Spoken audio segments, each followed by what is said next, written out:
way, if you haven't been to Stand Comedy Club and Restaurant, reservoir owned by of two criminals fellowship who on are the 2 here today, centuries between the Muslim conquest go, and because it is the excellent.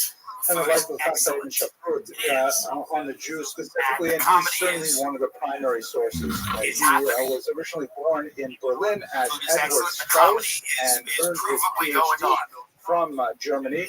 And then he emigrated to Israel, where he became associated with the library at the Great Hebrew Some of it is University. quite excellent. There he